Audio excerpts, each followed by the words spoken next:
Hello, and very good morning to all our viewers today. I'm excited to have you here for a session on how hyper-automated AI can enable life sciences organizations to be digitally stable. This session is organized by Indegene and Pharmaceutical Management Science Association. I'm Vikas Mahajan, Global Delivery and Operations Head for Data Analytics at Indegene, and I'm thrilled to be your moderator for this discussion today. Joining me today is a distinguished panel of experts who will bring their own thoughts, opinions, and experiences on this topic. So please join me in welcoming Nadia Tanzura. Nadia is a global capability owner of data domain and analytics and at Boehringer Ingelheim. Hi, Nadia. Welcome aboard. Thank you. We have Nure here. Nure is business engagement and activation lead for digital data and analytics at Merck. Hi, Nure. Welcome aboard. Hi, Vikas. Next, we have Ravi Shankar. Ravi joins us from Novartis, where he serves as Executive Director, Data and Analytics Enablement, and Strategic Data Products. Hi, Ravi. Thank you for joining us today. Yeah, thanks, Vikas. And now we have Nitin Raizad as well, Vice President of Enterprise Commercial Solutions at Indegene. Hi, Nitin. Great to have you here with us. Hi, Vikas. Great to be here. Okay, so panelists, thanks for being here today. We all are looking forward to an exciting discussion with you. But before we dive in, I wanted to take a couple of minutes to set the stage. What is hyper-automated AI? Is it a concept, a framework, a solution? Hyper-automated AI is an ecosystem that is automated to its core. It includes everything from data integration, data governance, data transformation, data orchestration, and the generation of insights, recommendations for end users to drive consistent outcomes, next best actions, that too automatically. And while doing so, it eliminates the laborious manual processes which are involved in extracting insights from the data. It harnesses the power of AI ML algorithms. It leverages the efficiencies of RPA, streamlining ML models, and in certain cases, taps into intuitive language processing techniques as well, thereby enabling organizations to scale up and accelerate their data processing capabilities significantly. Today, this integrated technology has transcended the realm of speculation and is actively reshaping industries worldwide. With the AI-cubed robots deployed on manufacturing lines, AI algorithms recommending personalized investments, and AI systems and robots that automate tasks like inventory management, order picking, package delivery. But in this session, we'll focus on how technology and particularly hyper-automated AI can bridge life sciences companies to complete digital transformation. We'll be talking about hyper-automated AI, how this can be implemented in life sciences, what its top use cases are, and we'll also hear from our experts here whether such technology should be strategic necessity or a tactical choice for organizations moving forward. We'll also discuss how to prepare for such disruptive technology because automation comes with a fear of human replacements. Now, let's get right to it with our panelist here. So, Nadia, I'll start with you. What specific areas within life sciences do you see as most promising for implementation of hyper-automated AI, and how would you describe the business impacts that it brings in? Thank you. First of all, thank you for having me on this panel. Really and thank you for the intro. The topic that you've raised, hyper-automated AI, is actually quite interesting.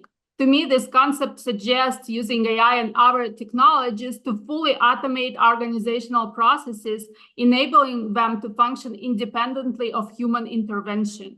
So my expertise is in human pharma commercial and medical affairs, and I'll be honest, we still face challenges with basic automation in certain areas.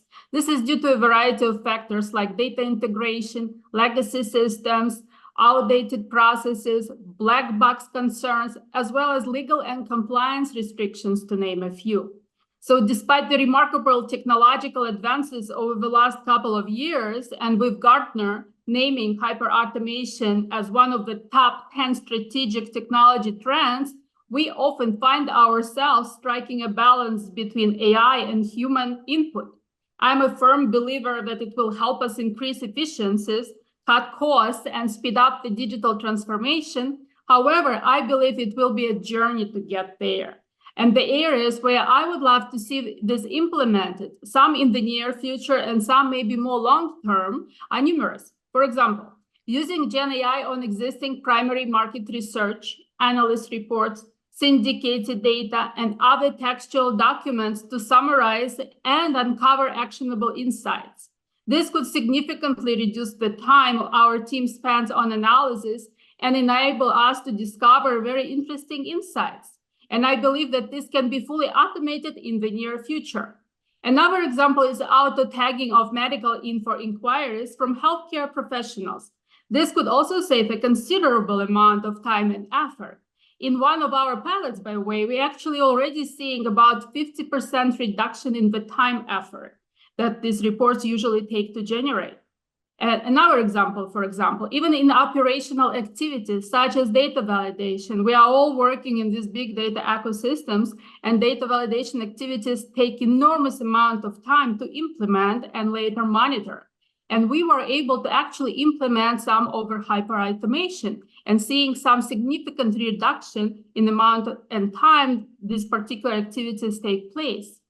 When it comes to content management, we also can leverage Gen AI in creating asset variants, as well as entirely new brand content, delivering hyper-personalized experiences. But while it's technologically possible right now, there are still open questions regarding the compliance and legal guidelines. And customer experience. By using AI, we can dynamically personalize content and messages, create personalized customers' journeys. This could be implemented on commercial websites through suggestions to sales representatives or via other digital channels. However, there are still substantial amount of work to be done in this area. And before we can fully automate this process, we are still striving to find the right balance between AI and human input. And in some cases, we are still resorting to rule-based suggestions. So there are countless applications in event planning, adverse event monitoring, market access, as well as rolling chatbots to our customers, virtual assistants for our Salesforce representatives. So I see a great promise in hyper-automation, but I believe there is still a journey ahead of us to get there. And with that, I'll hand it back to you. Very well and very rightly said, and explained in such an amazing fashion, Nadia. Thanks for that. Now the second, coming to Ravi now, to you from your expertise side of it, could you elaborate on specific strategies or methodologies for hyper-automated AI to streamline processes, reduce operational cost, and ultimately improve the customer experience, as Nadia was also alluding towards? Beyond customer experience, how patient outcomes can be driven from this? Yeah, and I will just double click on what Nadia said. See, automation is there since long. Hyper automation is just a stepping stone in that direction. If you think about automation, there are two things what we are trying to automate is how we are automating a task and how we are automating a decision making. So we can bring efficiency by automating a task, which we have been doing since last 10, 20 years. Hyper-automated AI will give us a mean to optimize those tasks by having various agents who can work effectively and give us the more generic way. The data quality, what Nadia has touched, I'll take some example, how we can be more proactive with having kind of a crawler across the board and be more proactive by understanding the anomalies of data, which we are getting from the various external as well as internal sources. Second step is that automating the decision making. Decision making becomes key and where human intervention is always required. So when you do a particular task, when you go and try to understand the anomalies, why there is some issues that are happening, where the human intervention comes in, you have to take some decision making. This AI with the model can learn historically how we are taking a decision, and they can take decisions, some of the easy decisions on our behalf. And if things will get better mature, that decision making can further be improved. So with these two activities, we can create a great impact with hyper-automated AI or generative AI, what we have been doing since long.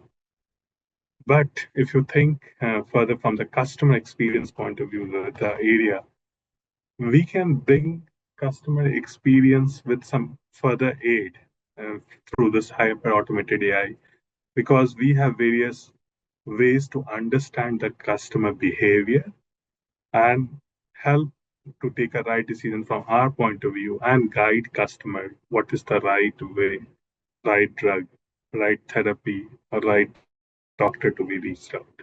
And this will also help from the patient services point of view, which you have touched upon. The patient services, and if you think from the patient services, the end-to-end patient journey, there are various steps for when patient first get diagnosed, how we can get the better diagnostic.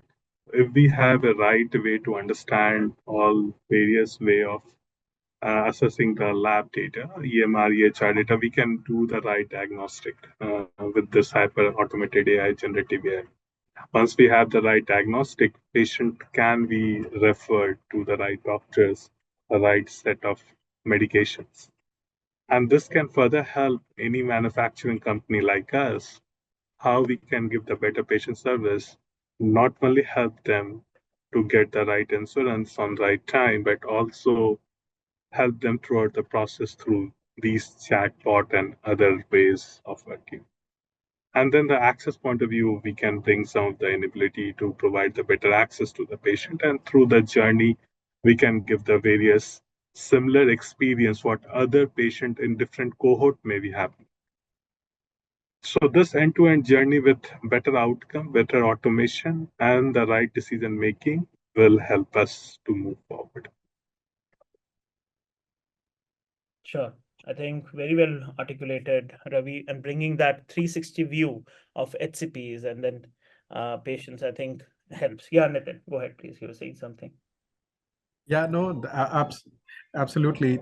See, the patient experience is something where I clearly see there are two factors which hyper-automated AI can solve for. One, the speed at which this data comes in, right? One of our biggest challenges in patient services is the data is lagging significantly. If you want to diagnose patient quickly, you want to orchestrate them onto certain paths, very difficult to do it with the current processes. So there, this hyper-automated AI definitely paves the way. And second, Ravi, like you rightly said, I think from a consumption perspective, there are a lot of tools where the rule-based, very archaic processes that we had with generative AI, combined with hyper-automated AI, where the speed at which the data can be pulled together fast, and then actions can be taken.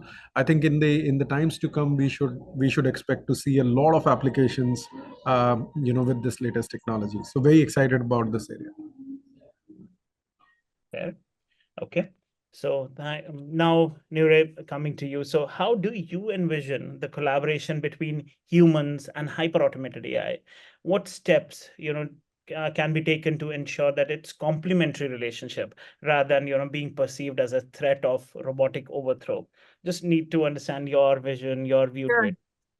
I think I'm in full alignment with Nadia, right? I mean, in the pharma industry, we still have a good enough journey ahead of us to have the robots throw our jobs away.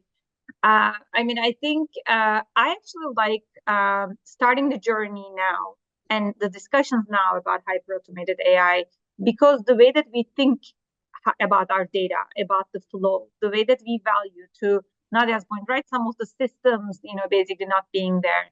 And Ravi was mentioning a lot of the 360 view, right? Like, so, maybe as a country, we can think about US being ahead in terms of the data elements of this 360 view, but in a lot of the rest of the world, it is really hard to talk about the data, the privacy rules, the regulations, and not even patients, even physicians' data becomes really challenging to really get there. So I think having those discussions, I think, creates a great role for all of us in the legal aspect of all of this, the financial investment requirements and some of the systems elements that's actually needed. And then, and I think right now, at least as Ravi and Nadia mentioned, in my company also, we're basically testing and kind of identifying quick wins that we can actually really bring in.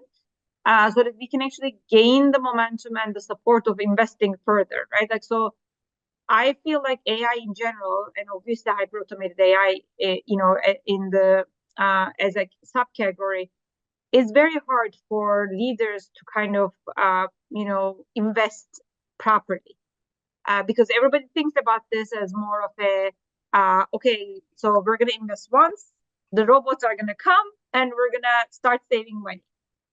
Unfortunately, we have to have a lot of differences in terms of the way that we work, right? I mean, most likely you guys heard there was an AI, iPhone application, which is for skincare, melanoma, for skin cancers and detection. The pickup wasn't that great. Like, in my opinion, it was revolutionary, right? As an AI interested person, I would call myself data scientist maybe. It was actually really challenging to see how not everybody was behind it. There was a lot of skepticism. There was a lot of legal challenges. Like, people jump to the conclusions before they can even see the benefits and create the process to actually change. Most likely, it would have saved doctors' time. It would have saved patients' anxiety. It would have done a good amount of job if people invested and made it even more accurate than what it is. But so that's actually how I see the human relationships come also with the financial terminology. But I really think also making sure that the value is recognized from a hyper-automated AI, human interaction as needed is critical. Because if we actually do some of the mistakes that some companies did, right? If we go full in and then you don't have enough human interaction and now it's, things are being wrong, then it's just going to get really tough. I mean, and I think that's why I see that, like, conscious effort to make sure that the human guidance, even especially in the first setup, that the increases the user experience, customer understanding. So from adapting the models in the back and learning from the data, covering for data gaps. And then maybe as we get to a much better level in terms of our data landscape and our perspective in how we understand the value of AI, not that, okay, now I'm expecting that I'm going to push a button and then now my life is going to be simple, but it is that, okay, now I'm saving more time. I think you've mentioned a little bit, because especially in supply chain, we spoke a little bit about the commercial lens, but there's also the supply chain manufacturing element, as well as the, some of the medical research element that it actually becomes, I think, much more realistic expectations. And I think hyper-automated AI then will become part of the life. But if we go too fast and if we just break it, then people are just going to have this like backup. No, let's just start from scratch again. That's kind of my thinking. And think there. Yeah, so one point I will add, right, on this complementary relationship, right, what you touched about, I think we should not fear from it. I'll just give you one parallel. So when we had the industry revolution, right, at that point of time, there many workers used to work on the industry in a different way, right? Those industry got further automated, and we have now big robots doing many things what people used to do that. Putting forward the same analogy, where we are standing on the crossroad today with this hyper-automated AI, yes, things will change, but the new ways of working will evolve. So with that, as long as we can continue with this journey, understand how this will help us and complement it. So we should not feel threatened about it. We should try to adopt it and use it for our advantage. No, absolutely. I think, the insights and the way you explain that, okay, it's not an overthrow. It will take time. It's not right now the click of the button that everything, and then the parallel which you draw, Ravi, as well. Bringing these synergies together would actually make it happen, and make it better, I would say, with time as well. Now coming to the next question as well, Nitin, this is for you. What challenges and ethical considerations do you foresee in the implementation of hyper-automated AI, particularly concerning patient data privacy and potential biases in algorithms? Yeah, you chose the toughest question for me. It is hard, and I think Nure also mentioned that we'll have to go through automated AI may be a new topic, but it will follow everything that we do in pharma. We'll have to still go through the regulation. We'll have to still look at compliance, and it'll be a hard process. But I see a lot of potential. I can see already applications where, for example, the chatbots of the older days, right? We've all tried with chatbots 5 years back, 3 years back, and they all failed. They all failed because the kind of experience they delivered on the front end was very bad. And then obviously that experience was created because technology of that time could only assist in that much fluidity, right? You had to manage compliance, you had to manage adverse event, you had to manage many things in those situations. Today, what you see with generative AI, there is a significant amount of fluidity, a lot more flexibility, a lot more consumption friendliness that is available. The trick is still to manage the compliance, and that's where the understanding of domain, TA, customer experience, expectation, regulatory understanding, etc. comes in. It will be an area where we'll have to still experiment a lot, right?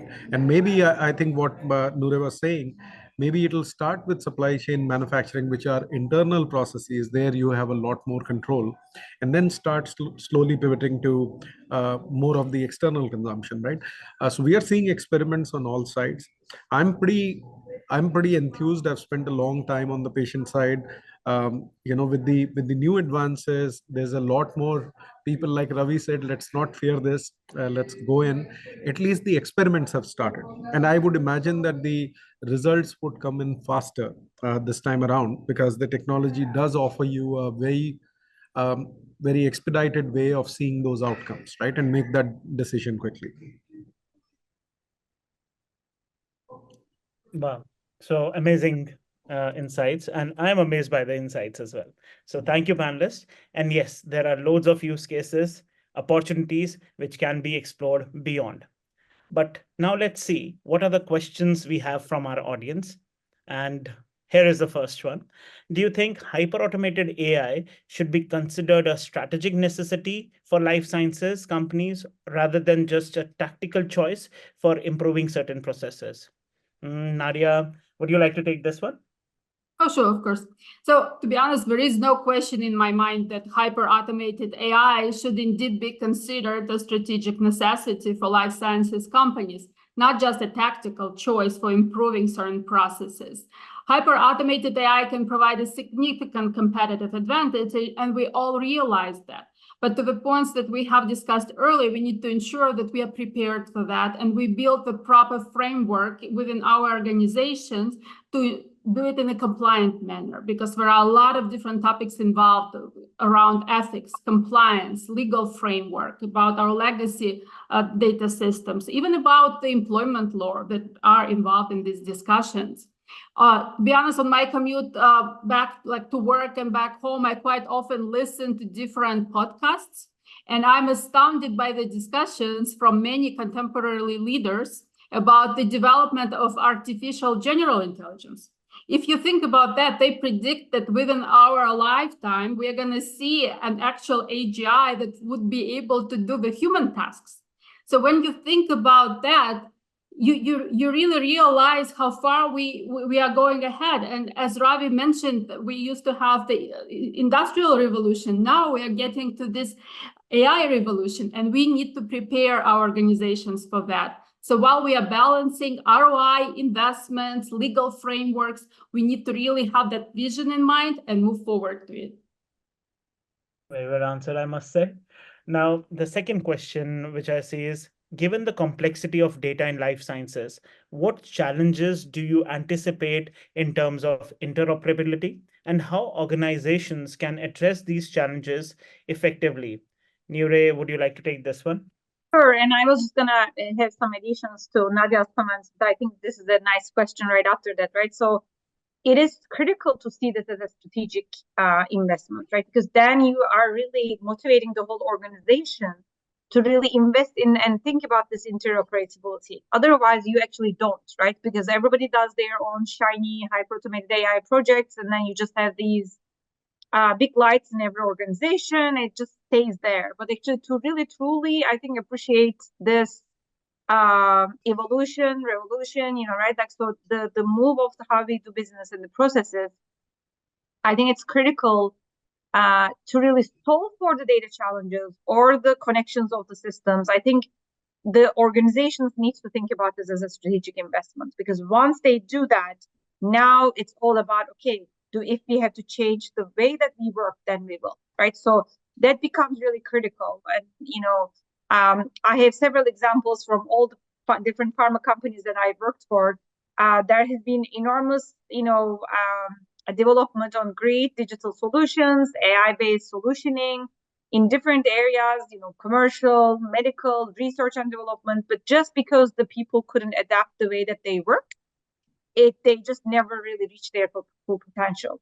So I think really to answer this question, it's incredibly important, but I think the answer lies with the organization thinking about this as a strategic capability.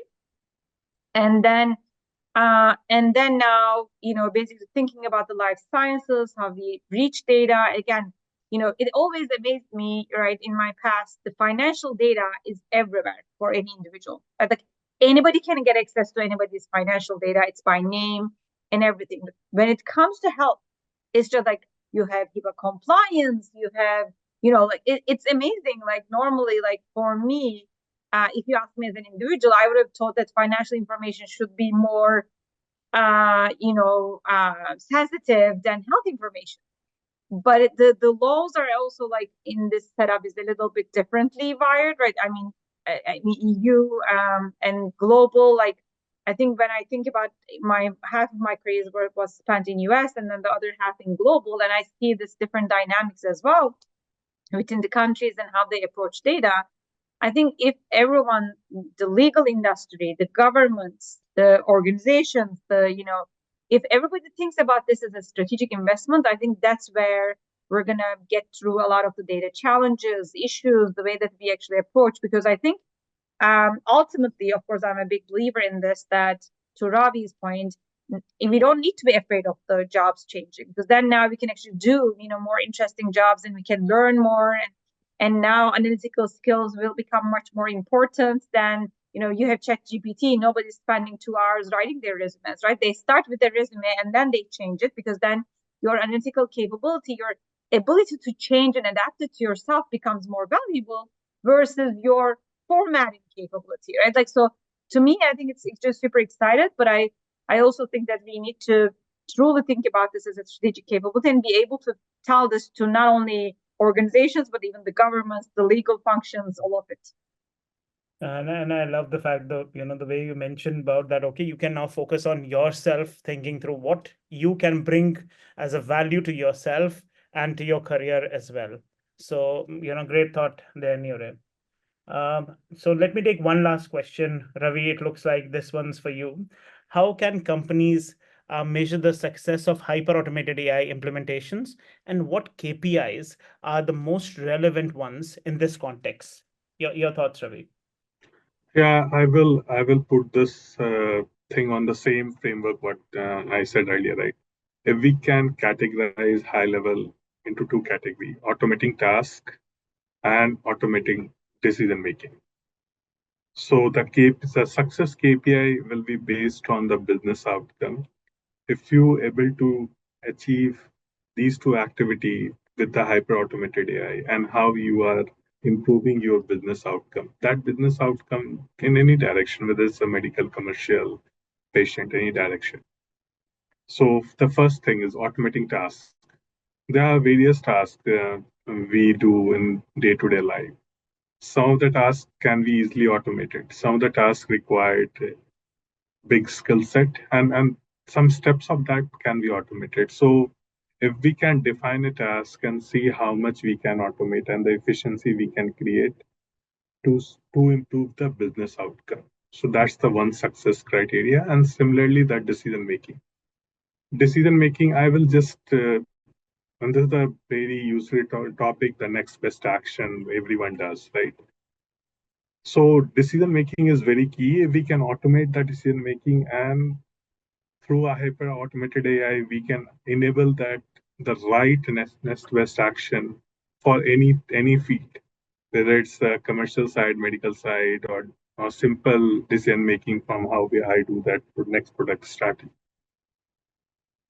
And bringing the efficiency for the functional and business outcome. If we tie these three things together, this is how I will put my KPIs for a particular function, for a particular area, as a framework to define it.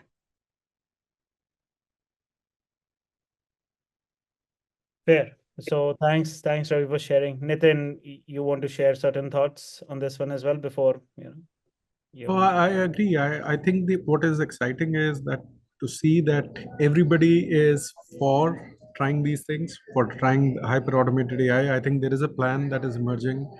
There are definitely experiments that we are seeing right now. Ravi, your thought process around the KPIs and metrics around automation of task and automation of decision making, I think it's a brilliant framework around which things can be evaluated. I still feel it is early days for this areas. And I think by the end of this year, we probably will have some successful projects that I'm sure that we'll be talking in the next PMSA about. But there is a significant potential, and clearly, there are some wins on the horizon. And Thank I just want to add, because, and Nadia, I will pass it over to you. I really think truly it is very important, in my opinion, to really showcase the measurements and actually communicate that. It is actually critical because which will get us to the strategic thinking, right? We need these short-term wins and observations. Then we can actually rally much larger groups, just more than just our senior leaders, right? Like, so to me, it requires a lot more rallying around it, to really make it successful, as I discussed earlier. And I think that's why making sure some of these measurements and success stories also travel. And then obviously it's great that PMSA is playing a great role so that we can actually make sure that the information is known by everyone. But it's also, in my opinion, critical. It's almost like the OpenAI model, keeping it open and then giving public access so that it actually then people get rallied around it. And I think we need to definitely do that with hyper-automated AI, especially within the pharma world. Yeah.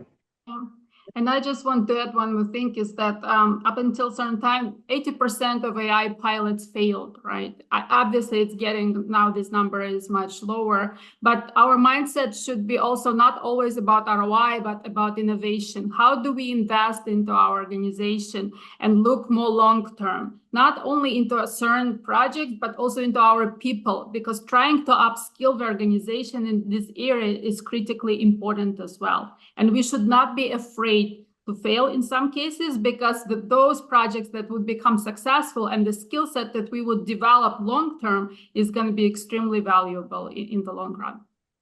Can't agree with you more, Nadia and Nure. So thanks. Now that brings us to the end of this session. For all of you tuned in, I hope you enjoyed this insightful discussion. Our sincere thanks to our esteemed panelists, Nadia, Ravi, Nure, and Nitin, for sharing your expertise, the experiences, the perspective. I think enriching and enlightening. If now for the the audience, if you have any questions, comments, or further reflections, please feel free to reach out to our team at Indegene.